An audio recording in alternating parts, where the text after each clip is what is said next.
Startup. हाँ भाई नमस्कार, फिर दोबारा से आपका। बीच की टैगलाइन खालिस्तान अपने आप भर लेना। मैं चलता हूँ उसका टॉपिक के ऊपर। टॉपिक हमारा ये है, हम फोटोसिंथेसिस लेसन के अंदर हम हरित लवक की संरचना आज तक हमने पढ़ दी है। हरित लवक के अंदर हम दो पार्ट के बारे में पढ़ रहे हैं, एक है ग्रेना और दूसरा कौन सा है।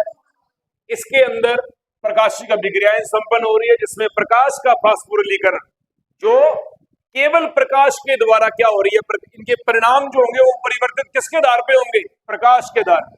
कितने प्रकार का इसमें फास्फोरिलीकरण पाया जा रहा है? दो प्रकार का पाया जा रहा है, चक्रीय और अचक्रीय पाया जा रहा है। चक्रीय के अंदर कौन से पथ को पढ़ोगे? फोटो सिस्टम फर्स्ट को पढ़ोगे, और इसके अंदर किसको पढ़ोगे? फोटो सिस्टम सेकंड से फोटो सिस्टम फर्स्ट की ओर पढ़ोगे। बेटा यही पढ़ते हो आप? कंफर्म है क्वेश्चन ये अभी तक अपना? एक क्वेश्चन जुड़ गया था, मैं आपसे क्वेश्चन पूछूं कि प्रकाशिक अभिक्रिया का वो कौन सा पथ है, वो कौन सा पथ है जिसमें जल का प्रकाशिक अपघटन होगा? जल का प्रकाशिक अपघटन होगा। नंबर 2 एटीपी बनेंगे। नंबर 3 NADPH2 का निर्माण होगा। और नंबर 3 की बात मैं करूं, ऑक्सीजन विमुक्त होगी। क्या होगी बेटा? ऑक्सीजन विमुक्त होगी। बताओ ये तीनों प्रक्रियाएं कौन से पद में संपन्न होती? कौन से पद में संपन्न होती? कौन से में होती? कौन से में होती? अचक्रीय में कौन करता है? सेकंड करता है कि फर्स्ट करता है? सेकंड करता है। सेकंड करेगा, लेकिन कहानी कब कंप्लीट होगी? जब ये यहां से चल के इसके अंदर जाएगा, फर्स्ट में जाएगा। तो निर्माणकारी पहला तंत्र जो सबसे पहले खोजा गया वो फर्स्ट था या सेकंड था? उसके बाद में कौन था? फर्स्ट था। सारी चीजें आप पढ़ चुके हो। अचक्रीय फास्फोरिलीकरण में हो रहा है। अचक्रीय भाग किसका है? तो मैं क्या कह सकता हूं कि प्रकाशिक अभिक्रिया के दौरान जल का प्रकाशिक अपघटन होता है, ऑक्सीजन गैस मुक्त होती है, एटीपी और NADPH2 का निर्माण होता है। हम कह सकते हैं प्रकाशिक अभिक्रिया के अंदर बेटा स्वांगीकारी, क्या बोलेंगे? स्वांगीकारी या अपचायक शक्ति का निर्माण होता है। किसका निर्माण हो रहा है बेटा? अपचायक शक्ति का या स्वांगीकारी शक्ति का निर्माण हो रहा है। कौन सी प्रक्रिया के लिए? कौन सी प्रक्रिया के लिए? अप्रकाशिक अभिक्रिया के लिए। क्यों? क्योंकि अप्रकाशिक अभिक्रिया में कौन सी क्रियाएं हो रही है? ऑक्सीकरण या अपचयन? अपचयन की प्रक्रियाएं होंगी। तो इसके अंदर कौन सी प्रक्रियाएं हो रही है बेटा? यहाँ पे अपने बोलेंगे ऑक्सीकरण हो रहा है। यहाँ पे कौन सा हो रहा है बेटा? अपने बोलेंगे प्रकाशिक अभिक्रियाओं के दौरान क्या संपन्न होता है? ऑक्सीकरण। और अप्रकाशिक अभिक्रियाओं के दौरान क्या संपन्न होता है? अपचयन। इसलिए मैं कह सकता हूं कि प्रकाश संश्लेषण की प्रक्रिया एक प्रकार की ऑक्सीकरण अपचयन अभिक्रिया है। कैसी प्रक्रिया है? ऑक्सीकरण अपचयन अभिक्रिया है। कन्फर्म हुआ? इंपॉर्टेंट क्वेश्चन, ये चीजें आपके पास में पड़ी हुई हैं, उतारी हैं आप सभी ने बच्चों ने। एक पॉइंट और देखता हूं, इंपॉर्टेंट फैक्ट है। इंपॉर्टेंट फैक्ट क्या आएगा कि जब जल का प्रकाशिक अपघटन करवा रहे होते हैं, क्या करवा रहे होते हैं बेटा?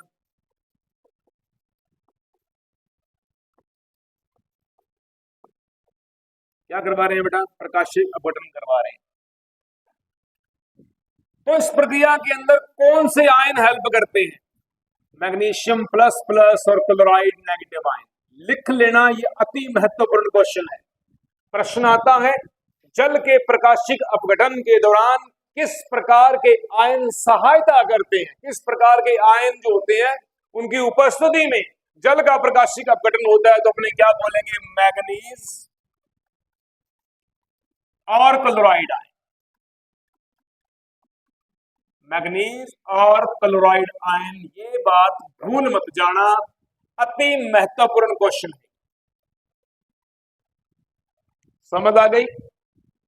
दूसरा पार्ट हमने क्या पढ़ना है बेटा? स्ट्रोमा के बारे में। स्ट्रोमा में हमने क्या पढ़ना है बेटा? अप्रकाशिक अभिक्रियाएं। कौन सी? अप्रकाशिक अभिक्रियाएं। अब देखते जाओ ध्यान से। अप्रकाशिक अभिक्रियाएं, अभिक्रियाएं इनके अंदर प्रकाश की आवश्यकता नहीं पड़ती। किसकी आवश्यकता पड़ेगी? किसकी आवश्यकता पड़ेगी? केवल तापमान की आवश्यकता पड़ेगी। ऐसा कथन किसका था? अरे किसका था? ब्लैकमैन का था। तो अप्रकाशिक अभिक्रियाएं स्ट्रोमा में संपन्न होती है। क्वेश्चन सुनो, अप्रकाशिक अभिक्रियाएं स्ट्रोमा में संपन्न होती है। ये कथन किसका है? ब्लैकमैन का। ब्लैकमैन ने बताया कि अप्रकाशिक अभिक्रियाएं 3 प्रकार से पाई जाएंगी। पहला C3 चक्कर, दूसरा C4 चक्कर, तीसरा कैम चक्कर। कन्फर्म हुआ? अब C3 चक्कर का जनक कौन है? कौन बोलेंगे? केल्विन और बेंसन। इसका कौन है? हैच एंड स्लैक चक्कर। ये मत डाल देना कि अप्रकाशिक अभिक्रियाओं का जनक केल्विन बेंसन है ना। केल्विन बेंसन केवल C3 चक्कर के बारे में बताता है, C4 के बारे में हैच एंड स्लैक बताता है। दोनों दिहाड़िए रखे हुए हैं किसके? कारिये के। किसके? ब्लैकमैन। सुन गई बात ध्यान से? कन्फर्म हो गया? ऐसा कथन होता है बेटा। चलो नेक्स्ट पेज के ऊपर जी, आगे चलते हैं। अगर क्वेश्चन आ जाए कि C3 चक्कर कौन से पादपों में हो रहा है? C3 प्लांट में हो रहा है। C3 प्लांट में कितने डिग्री टेम्परेचर पे हो रहा है? 25 से 30 डिग्री सेल्सियस या 35 डिग्री सेल्सियस बोल दो, यहां पर हो रहा है। इस प्रक्रिया के दौरान क्या पाया जाता है? बोलेंगे प्रकाशिक श्वसन पाया जाता है। क्या पाया जाता है? प्रकाशिक श्वसन पाया जाता है। कैसी प्रक्रिया है ये? एक प्रकार की, अरे कैसी है ये?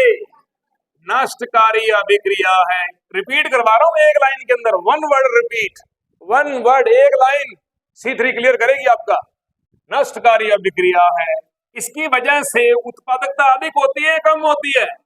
शाबाश, उत्पादकता कम हो जाती है। किसकी? C3 पादपों की। किसकी बेटा? C3 पादपों की उत्पादकता कम हो जाती है। दूसरी बात, C3 चक्कर के अंदर प्रथम स्थायी उत्पाद कौन सा होता है? शाबाश, बताएंगे। उत्पाद कौन सा है? 3PGA, 3 कार्बन का फास्फोग्लिसरिक एसिड। प्रथम CO2 ग्राही कौन है? अरे रुक जाओ, ग्राही कौन है? इसका नाम बोलेंगे RUBISCO, रुबिस्को एंजाइम। याद करो, दोहरी झिल्ली युक्त कोशिकांग हरित लवक में पाया जाने वाला पृथ्वी का सबसे बड़ी प्रोटीन युक्त 16%, ये भी लिखवाया था, याद है आपको? 16%। कौन है? रुबिस्को। पूरा नाम ribulose biphosphate carboxylase oxygenase. Oxygenase. Confirm हुआ? ये है रुबिस्को एंजाइम है बेटा, RUBP, रुबिस्को एंजाइम प्रथम CO2 ग्राही है। कन्फर्म हुआ? क्लियर? चीजें सारी समझ में आ चुकी हैं आपको। ये अगली बात अपने को क्या लिखनी चाहिए C3 पादपों के लिए? बताओ क्या लिखूंगा। C3 पादपों के अंदर हमने बता दिया कि इसके अंदर प्रकाशिक श्वसन की प्रक्रिया नष्टकारी अभिक्रिया पाई जाती है, जो इसकी उत्पादकता के ऊपर प्रभाव डालती है, उत्पादकता को कम करती है। C3 पादपों के लिए, ठीक है बेटा। C3 पादपों के लिए और क्या बताओगे आप? बताओ मुझे। C3 पादपों का जो सही साइकिल जो होता है वो कहां से स्टार्ट होता है बेटा? RUBP से स्टार्ट होता है। यहां से ये प्रक्रिया क्या होती है बेटा? प्रक्रिया प्रारंभ होती है। कन्फर्म हुआ? समझ में आया आपको बेटा? ये है केल्विन साइकिल के बारे में संक्षिप्त जानकारी जो आपको मालूम है सभी को। चलूं आगे, और अगली बात क्या आएगी? इसकी जो पादपों की जो पत्तियां होती हैं बेटा, उसमें कितने प्रकार की कोशिकाएं पाई जाती हैं?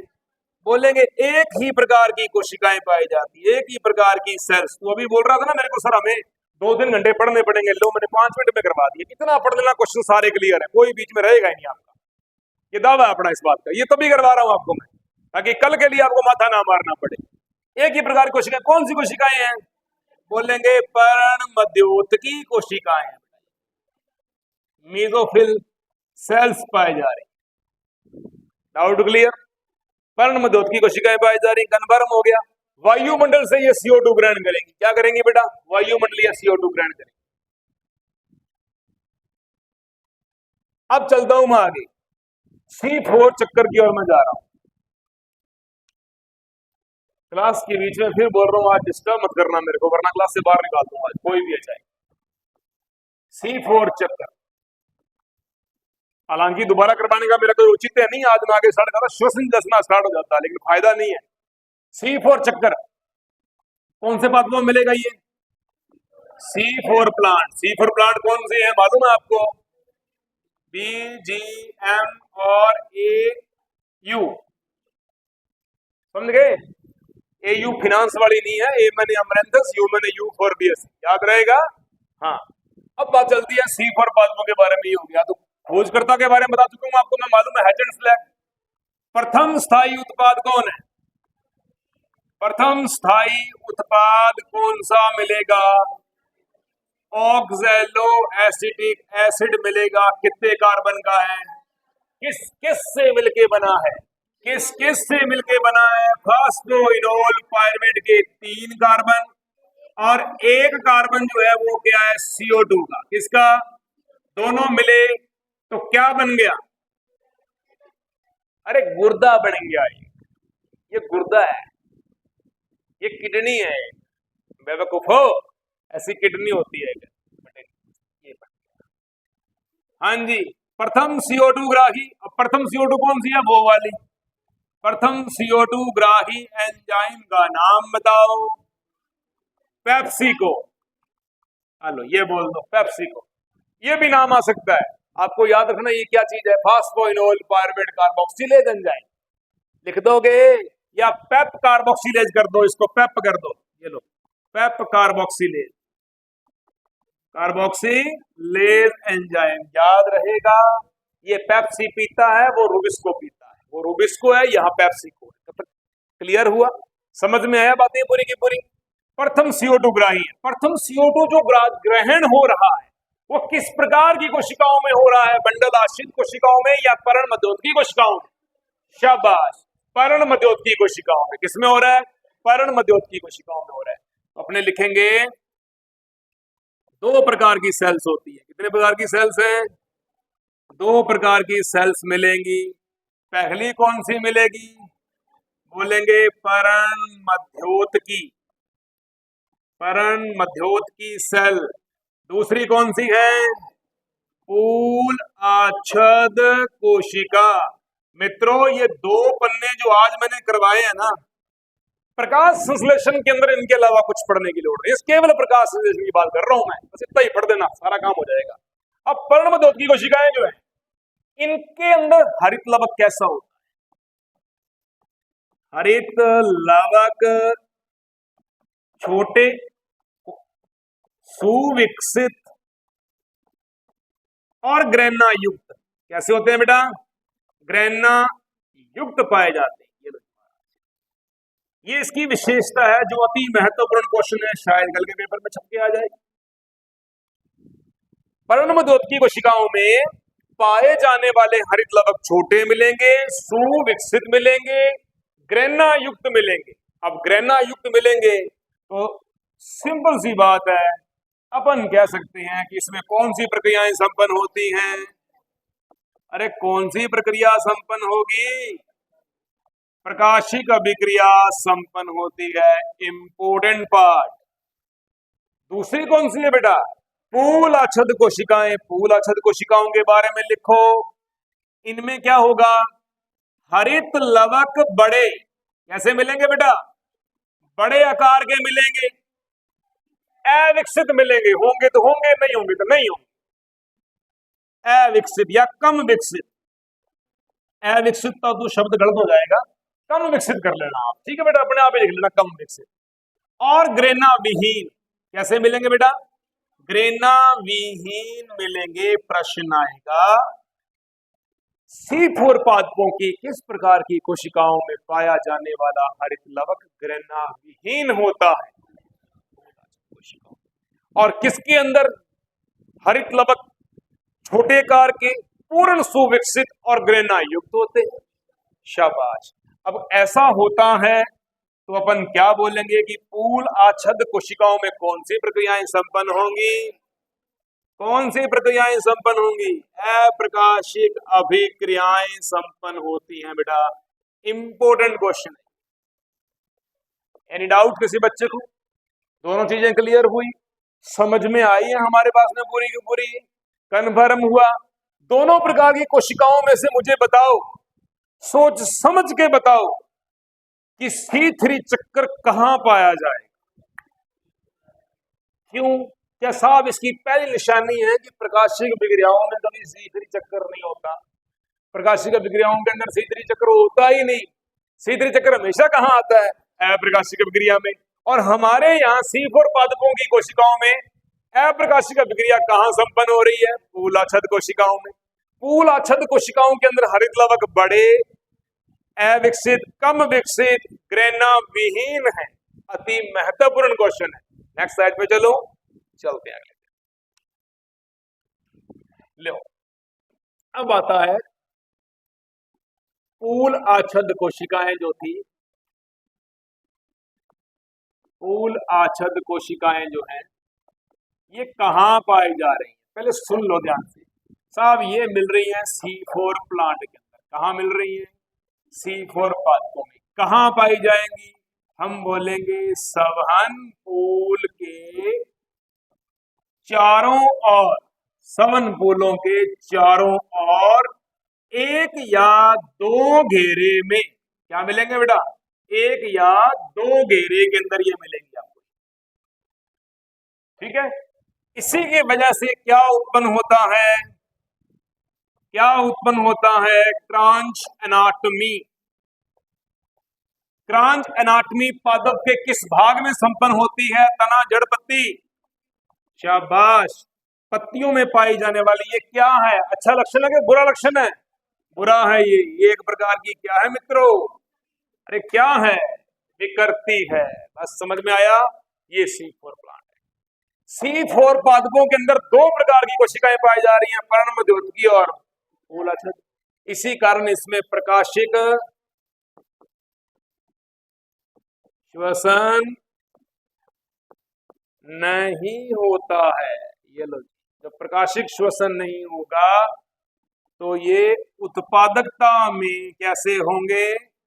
अधिक दक्ष होंगे। अधिक दक्ष होते। Doubt clear? सभी को क्लियर? याद रहेगा आपको? कन्फर्म है? ओके। अब चीजें इसके बारे में आप पढ़ चुके हो, ग्राफ में सारा कुछ समझा चुका हूं आपको मैं। ऑक्सैलोएसिटिक एसिड का निर्माण कौन सी कोशिकाओं में होता है? ऑक्सैलोएसिटिक एसिड का निर्माण कौन सी कोशिकाओं में होता है? एक मरमत थप्पड़ कीजिए। कहाँ होता है? पर्णमध्योतकी कोशिकाओं में होता है। कहाँ होता है ये? पर्णमध्योतकी कोशिकाओं में होता है। ये ओके। अब ऑक्सैलोएसिटिक एसिड किसका अंदर रूपांतरित हो जाएगा? किसका निर्माण करेगा? मैलिक एसिड का या मैलेट का? किसका निर्माण करेगा? मैलिक एसिड का या मैलेट का? क्वेश्चन आता है, मैलिक एसिड और मैलेट का निर्माण कौन सी कोशिकाओं में होता है? वो भी पर्णमध्योतकी कोशिकाओं में होता है। कहाँ होता है बेटा? पर्णमध्योतकी कोशिकाओं में होता है। इसके बाद में ये जो मैलेट या मैलिक एसिड है ये छलांग लगा के कहां घुस जाएगा? पूलाच्छद कोशिकाओं में चला जाएगा और पूलाच्छद कोशिकाओं में जाके किसका निर्माण करेगा? पायरुविक एसिड का निर्माण करेगा। इस प्रक्रिया के दौरान मैलिक एसिड से एक कार्बन CO2 के रूप में बाहर निकल जाएगी, जो जाएगी C3 चक्कर में। कहां जाएगी? C3 चक्कर में। अब ऊपर 4 कार्बन थे, नीचे कितने कार्बन रह गई? 3 कार्बन रह गई। NADP जो हमने प्रकाशिक विक्रिया से अप्रकाशिक विक्रिया में लिया है उसका युद्ध हो जाएगा। वो क्या बनाएगा? NADPH2 बना देगा। क्या बना देगा?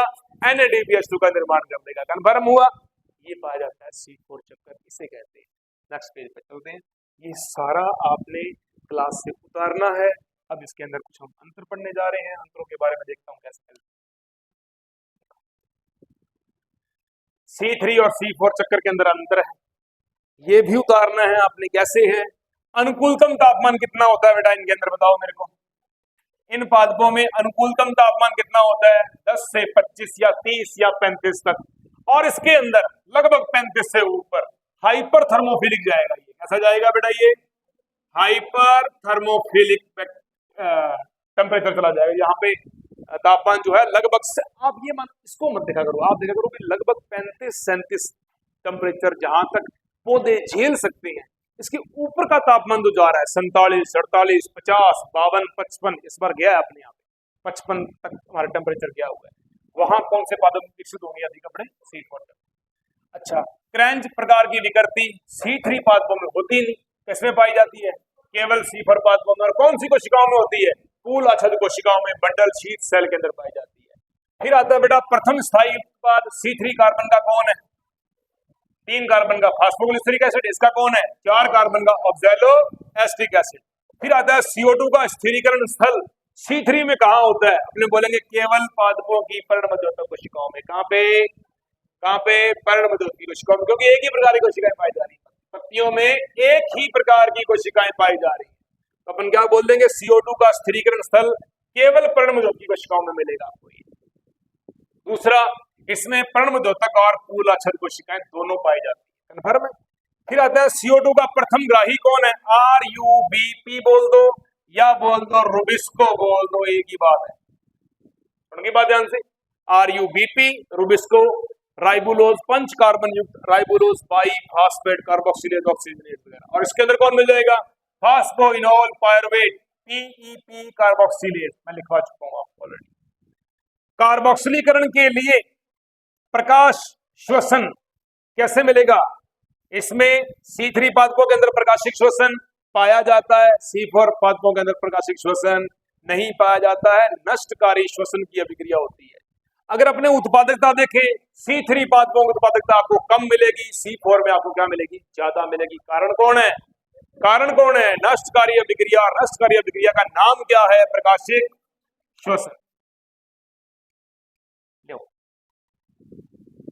ये कैम चक्कर क्रूसीलेसी कुल के पादपों में पाया जाता है। कौन सा?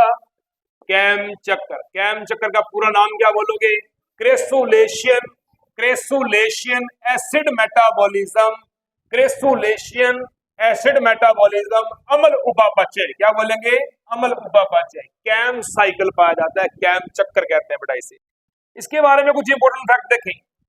इसकी परेशानी क्या है? इसमें रंध्र जो होते हैं वो कब ओपन होते हैं? रात्रि में ओपन होते हैं। तो रात्रि के समय ये क्या करेगी? CO2 का क्या करेगी? अरे क्या करते हैं ये? CO2 का अवशोषण की प्रक्रिया। कैम पादपों में क्रूसीलेसी फैमिली के अंदर कब पाया जाएगा? CO2 का अवशोषण कब होता है बेटा? रात्रि में। क्यों? क्योंकि रंध्र दोपहर में बंद होते हैं, डे में क्या होते हैं? क्लोज्ड। डे में क्या मिलेंगे बेटा? क्लोज मिलेंगे। दिन में बंद, रात में खुले।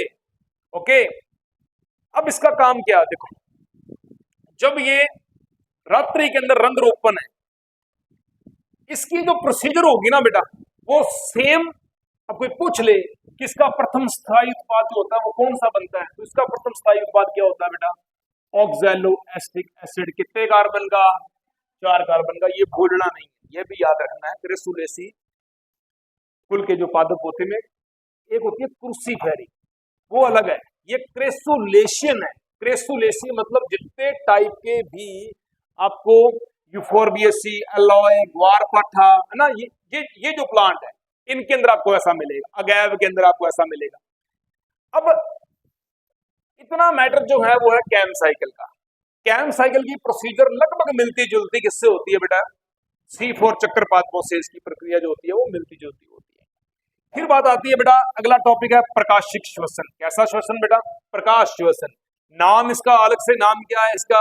निरर्थक अभिक्रिया। क्या अभिक्रिया? निरर्थक अभिक्रिया। मैंने कल भी आपको टॉपिक में करवाया था। ये प्रक्रिया ऐसी है जिसके अंदर ऊर्जा का उत्पादन नहीं होता, इसमें भोजन का अपघटन होता है। भोजन का अपघटन होता है, ऑक्सीजन गैस अधिक मुक्त होती है, लेकिन यहां पर किसी भी प्रकार CO2 भी निकलती है, ऐसा नहीं CO2 नहीं निकलेगी, लेकिन यहाँ पे एनर्जी नहीं बनेगी। और जब एनर्जी नहीं बनेगी, अकेली ऑक्सीजन निकल रही है, तो प्रकाश संश्लेषण की प्रक्रिया के लिए ज्यादा ऑक्सीजन भी तो क्या है? एक प्रकार की संदमनकारी अभिक्रिया हो गई। प्रकाश संश्लेषण के ऊपर अपना संदमन का प्रभाव डालेगी। पढ़ो इसको कैसे आते हैं। C3 निरर्थक प्रक्रिया C3 पादपों के अंदर पाई जाती है। इसमें शर्करा प्लस ATP, क्या बोलेंगे? शर्करा प्लस ATP, हरित लवक, पर ऑक्सीसोम और माइटोकॉन्ड्रिया के लिए तीनों कोशिकांग काम आते हैं। ये मैं पहले पढ़ा चुका हूं कि किन पादपों के अंदर प्रकाशिक श्वसन की प्रक्रिया संपन्न होती है, हम बोलते हैं C3 पादपों के बारे में। C3 पादपों में प्रकाशिक श्वसन की प्रक्रिया में कितने कोशिकांग भाग लेते हैं? 3 कोशिकांग है। पहला कौन सा? हरित लवक। दूसरा हरित लवक जैसा कौन है? दोहरी झिल्ली वाला कौन है? माइटोकॉन्ड्रिया। पर ऑक्सीसोम तो कैसा होता है? एकल झिल्ली युक्त बोलेंगे इसको अपने, क्या बोलेंगे? एकल झिल्ली युक्त। तो क्लोरोप्लास्ट दोहरी झिल्ली वाला, माइटोकॉन्ड्रिया दोहरी झिल्ली वाला, पेरोक्सिसम एकल झिल्ली वाला। 3 कोशिकांग मिलकर क्या करते हैं बेटा? शर्करा और एटीपी का क्या करेंगे? फॉर्मेशन करके इसकी सहायता लेकर किसका निर्माण कर देंगे बेटा? ये भोजन का निर्माण कर देंगे। लेकिन भोजन के अपघटन के दौरान किसी भी प्रकार की एनर्जी जो है इससे नहीं मिलेगी। शर्करा और एटीपी प्लस एनएडीपी का संश्लेषण यहाँ पे क्या बोलेंगे? होता ही नहीं। अगर होगा तो फिर तो अपने क्या देंगे? इसमें एनर्जी बढ़ रही है और एनर्जी इसके अंदर आती ही नहीं है। तभी क्या करती है? C3 पादपों के अंदर संदमनकारी प्रभाव उत्पन्न करती है, उत्पादकता की दर को कम कर देती है। आगे देखिए, ब्लैकमैन का सीमाकारी कारकों का एक सिद्धांत आता है। अभी बढ़ाता हूं इसके अंदर होता क्या है।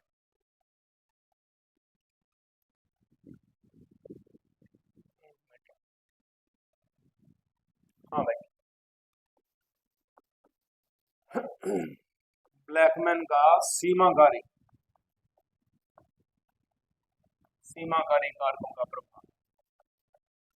कारकों का प्रभाव, ये इसका जो आधार है, इसका आधार क्या था? इसका आधार था न्यूनतमता का नियम। न्यूनतमता का नियम, और न्यूनतमता का नियम अंग्रेजी में बोलते हैं लॉ ऑफ मिनिमम। क्या बोलते हैं बेटा? Law of minimum. न्यूनतमता का नियम किसने प्रतिपादित किया था? कौन है बेटा? ये लीबिंग। क्या बोलेंगे? लीबिंग के न्यूनतमता के नियम पे आधारित है। अब सुनो क्या चीज कहता है। ये कहता है किसी पादप की आवश्यक वृद्धि के लिए पाए जाने वाले जितने भी कारक होते हैं, उन सभी कारकों में से यदि कोई एक कारक आवश्यकता से अधिक बढ़ जाए या आवश्यकता से अधिक कम हो जाए, वो कारक प्रक्रिया के लिए क्या होगा? सीमाकारी कारक के रूप में जाना जाएगा। सीमाकारी कारकों के रूप में प्रकाश संश्लेषण के मान लो प्रक्रिया हो रही है। प्रकाश संश्लेषण में सीमाकारी कारकों के रूप में सबसे बड़ा सीमाकारी कारक कौन है बेटा? कौन सा कारक है? सीमाकारी कारक कौन है बेटा? CO2। इसके बाद में स्थान किसको मिलेगा? ऑक्सीजन को। ये भी क्या है बेटा? इसका सीमाकारी कारक है। तीसरा स्थान किसको मिलेगा? प्रकाश को। किसको मिलेगा बेटा? प्रकाश को। ये भी सीमाकारी कारक है। उनकी बात ध्यान से, ये कहता है कि जो भी कारक अगर आवश्यकता से ज्यादा बढ़ जाए या जमा ही कम हो जाए, वही कारक पादप की आवश्यक वृद्धि को क्या करेगा? पूर्णतः प्रभावित करता है। इसे कहते हैं सीमाकारी कारकों का नियम। न्यूनतमता का नियम क्या कहते हैं? न्यूनतमता का मतलब भी यही होता है, कम से कम जो एक कारक, ऐसा कारक यदि उसकी मात्रा बढ़ी या उसकी मात्रा कम हुई, वो दोनों प्रकार से क्या कर रहा है बेटा? प्रकाश संश्लेषण की प्रक्रिया को प्रभावित करेगा। ये है ब्लैकमैन का सीमाकारी कारकों का नियम, जो किसके ऊपर आधारित है? न्यूनतमता के नियम पे आधारित है। और न्यूनतमता का नियम किसने दिया था? लिविंग ने। सीमाकारी कारकों का नियम किसने दिया था? ब्लैकमैन ने दिया था। कन्फर्म है? बस छोटी छोटी 2 लाइनें और कुछ भी नहीं। क्वेश्चन आ जाएगा सीमाकारी कारकों के अंदर कौन सा कारक सीमाकारी है, तो उच्च सीमाकारी कारक कौन होता है बेटा? कौन सा होता है? CO2 होता है। उसके बाद में ऑक्सीजन, प्रकाश इत्यादि और कारक हो सकते हैं। आगे देखो, ये क्या चल पड़ा?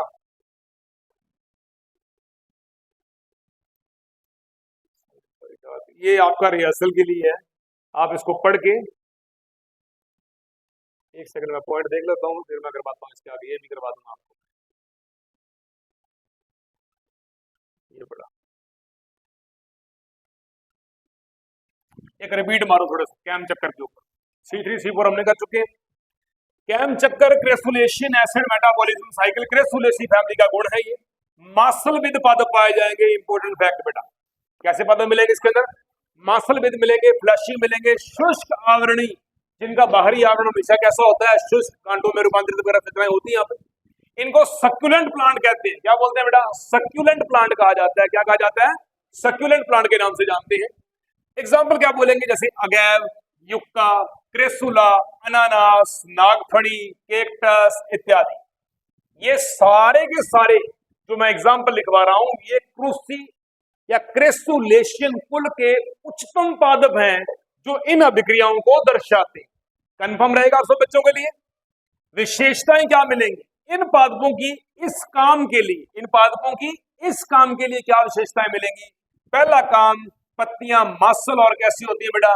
गुद्देदार होती है। रंध्र कब खुलते हैं बेटा इनके? रात्रि में ओपन। दोपहर में क्या होता है? इनके साथ में बंद होते हैं, अपने बोलेंगे क्लोज रहते हैं। ऐसे रंध्रों को किस नाम से जाना जाता है? किस नाम से जाना जाता है? इसको बोलेंगे तिमिर सक्रिय रंध्र। अंग्रेजी में लिख लो स्कोटो एक्टिव। क्या बोलेंगे? स्कोटो, स्कोटो नहीं, स्कोटो। हाँ, स्कोटो एक्टिव रंध्र बोलते हैं इनको। तो सबसे बड़ी पहचान हमारे पास में ये आ गई, ऐसे पादप जिनके रंध्र दोपहर में बंद, रात्रि में ओपन रहते हैं और रात को CO2 का अवशोषण करते हैं। ऐसी प्रक्रिया जिनके अंदर पाई जाती है, उन रंध्रों को किस नाम से जाना जाता है? स्कोटो एक्टिव रंध्र। मैं लिख देता हूं नाम यहां पे, स्कोटो एक्टिव रंध्र कहेंगे। स्कोटो एक्टिव रंध्र कहते हैं बेटा इसको। कंफर्म रहेगा सब बच्चों को? इनका प्रथम स्थायी उत्पाद कौन सा? कैम चक्कर का। कौन से चक्कर का? कैम चक्कर का। अगैव, युक्का, क्रेसुला, अनानास, नागफणी, केक्टस का प्रथम स्थायी उत्पाद कितने कार्बन का होता है बेटा?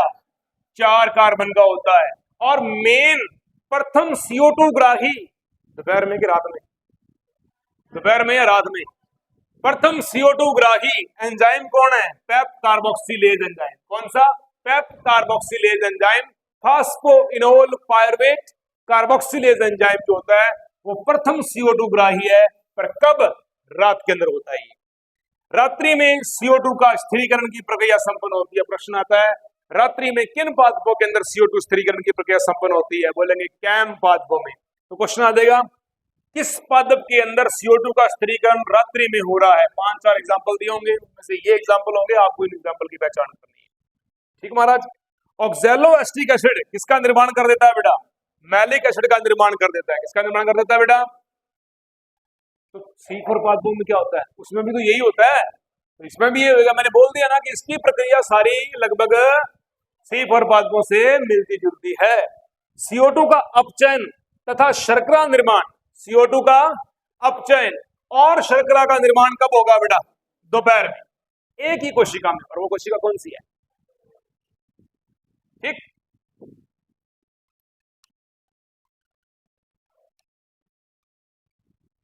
अगला पॉइंट कौन सा बेटा हमारा? प्रकाशिक श्वसन।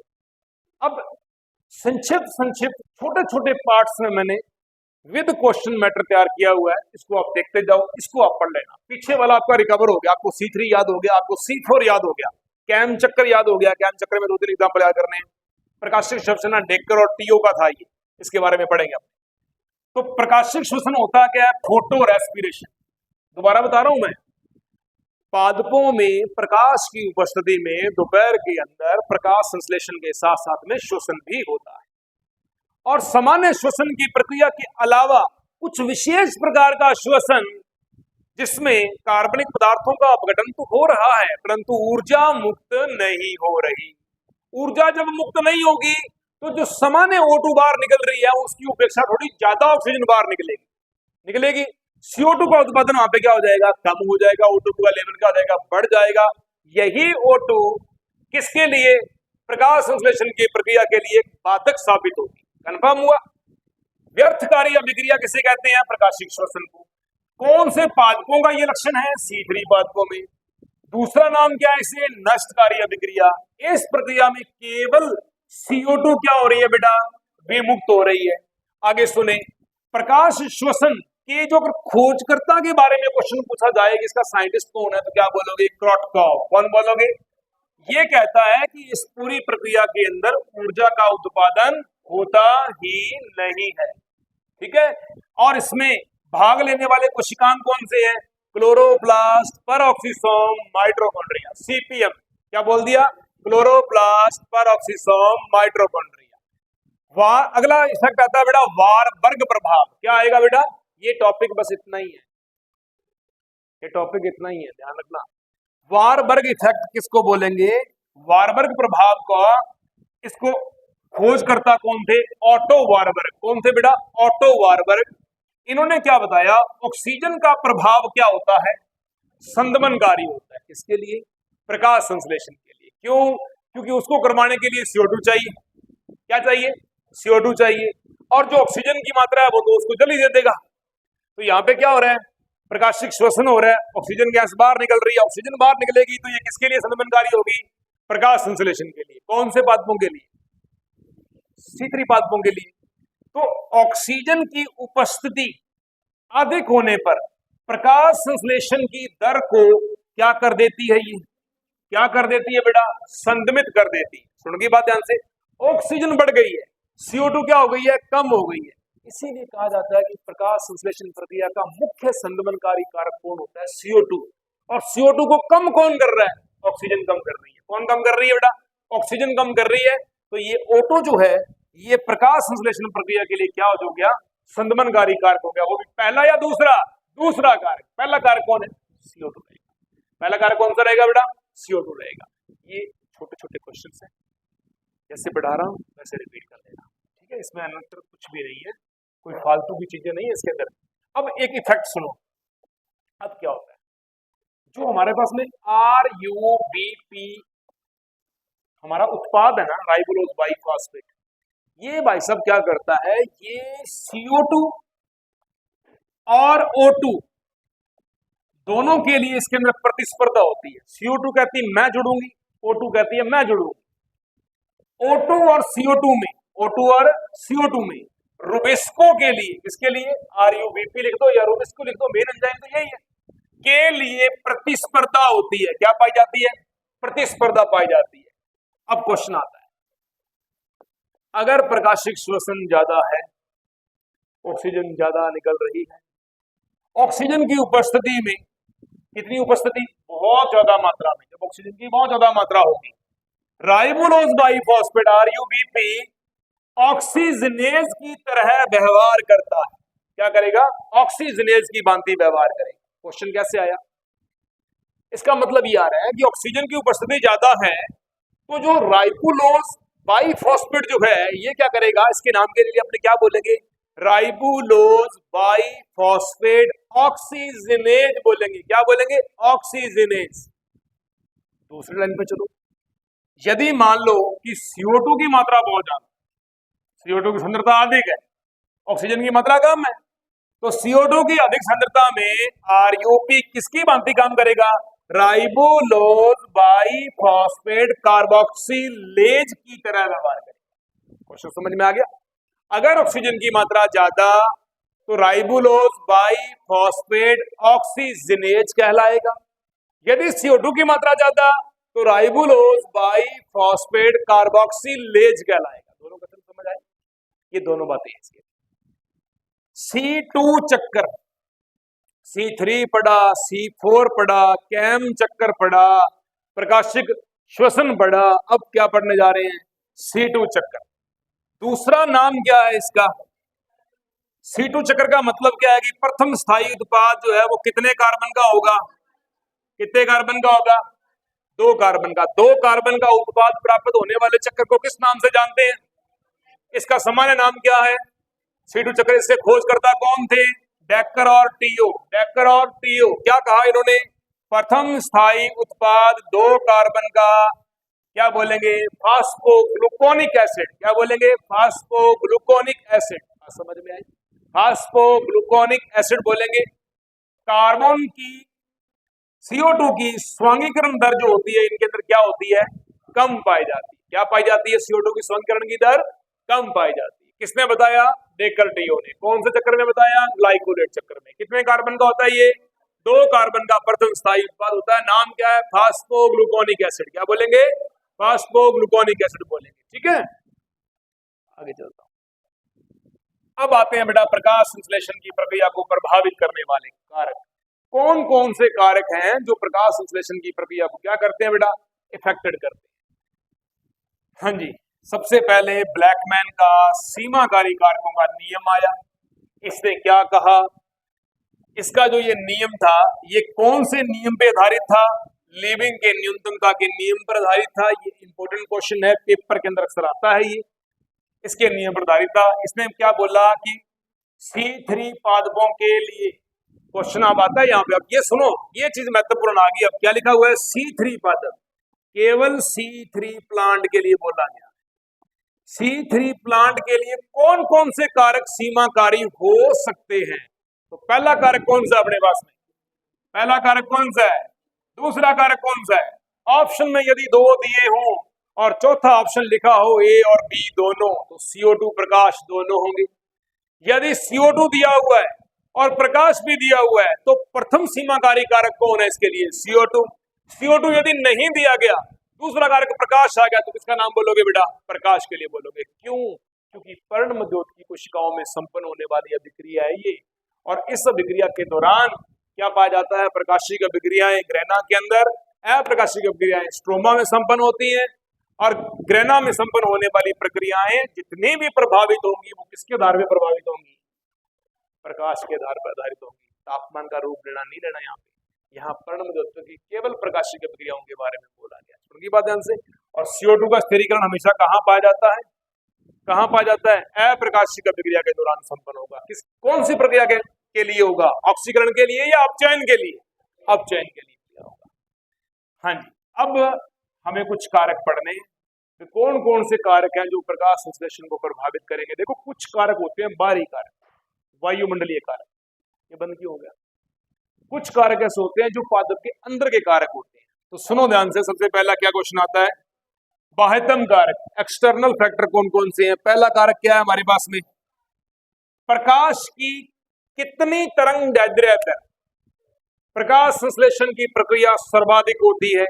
बोलेंगे 400 नैनोमीटर से 700 नैनोमीटर। क्या बोलेंगे? 400 नैनोमीटर से 700 नैनोमीटर। ये कुछ यूं भी लिखी आएगी, 450 से 700 नैनोमीटर तरंग दैर्ध्य वाला प्रकाश किस नाम से जाना जाता है? इसको बोलते हैं पार। क्या बोलते हैं बेटा? पार। पार का मतलब क्या होता है? प्रकाश संश्लेषण सक्रिय विकिरण। अंग्रेजी में बताता हूं कैसे। हमने टॉपिक पढ़ा पहला हमारा कि हमारे पास में प्रकाश बाह्य कारक है। अब देखो, बाह्य कारक है, ये एक बाह्यतम कारक है। बाह्यतम कारक के रूप में इसकी तरंग दैर्ध्य कितनी होनी चाहिए? 450 से 700 नैनोमीटर। इतनी तरंग दैर्ध्य का प्रकाश है, तरंग दैर्ध्य का प्रकाश है। ठीक है, इस तरंग दैर्ध्य पर प्रकाश संश्लेषण की जो दर होती है वो कैसी होती है बेटा? उच्चतम होती है। कैसी मिलेगी ये? प्रकाश संश्लेषण की दर उच्चतम होगी। इस प्रकाश को किस नाम से जाना जाता है? इसको बोलेंगे पार। पार का इंग्लिश में नाम क्या होगा? लिखो, फोटो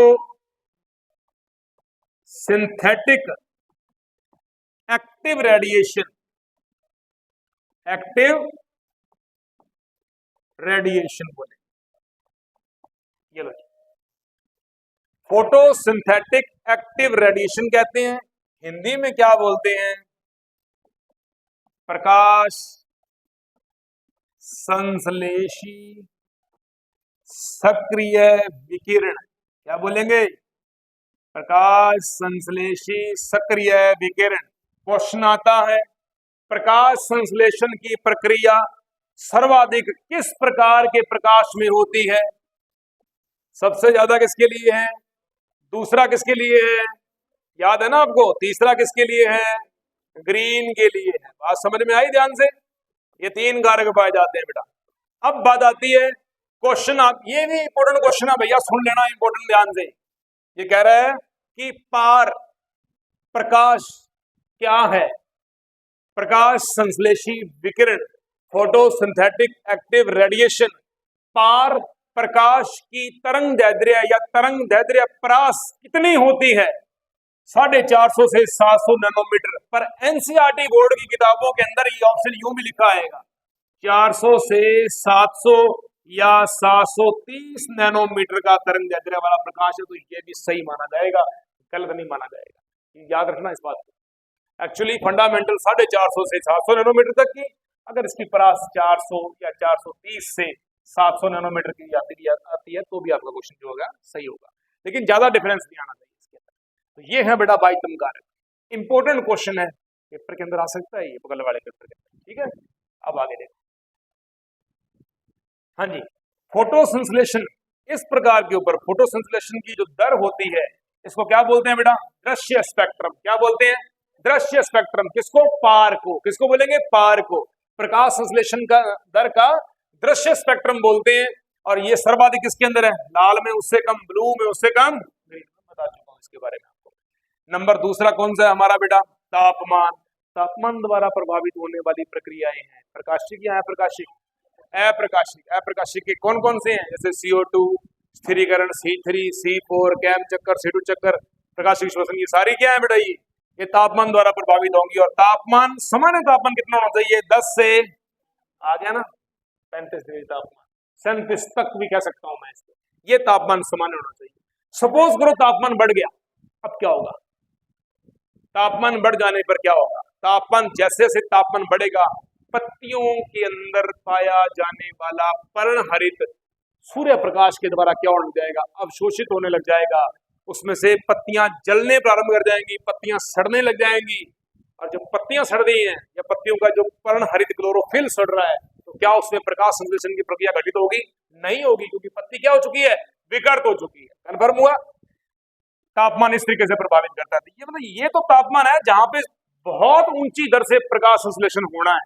लेकिन यदि ये टेम्परेचर 45, 50, 55, 60 तक पहुंच गया तो प्रकाश संश्लेषण की दर में गिरावट आती है।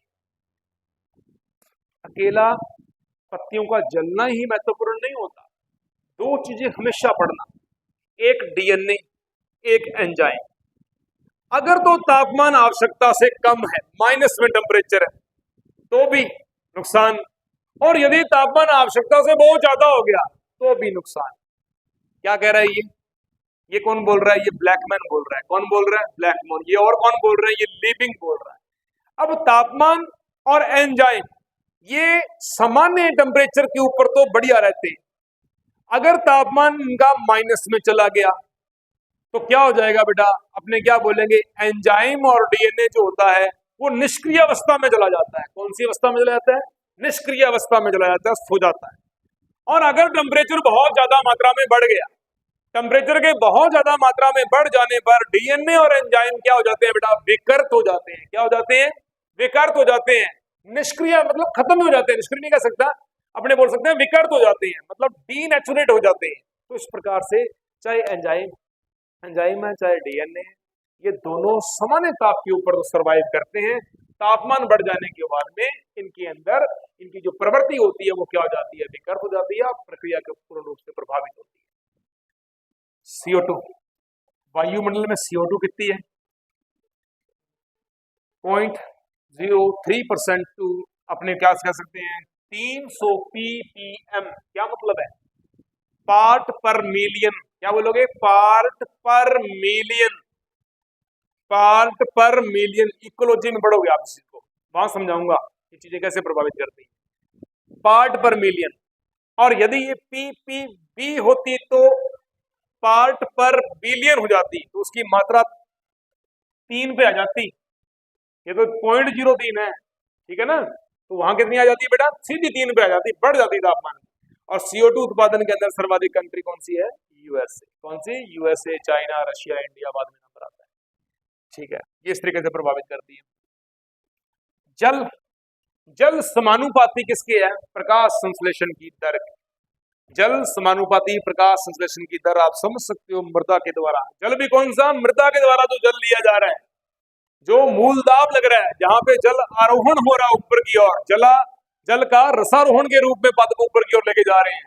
ये तो लेके जाएंगे वायुमंडलीय CO2 तभी लेगा जब नीचे से जल मिलेगा इसको, क्योंकि जितने मॉलिक्यूल ये CO2 के लेगा उतने मॉलिक्यूल कहां से लेगा? ये जल से लेगा।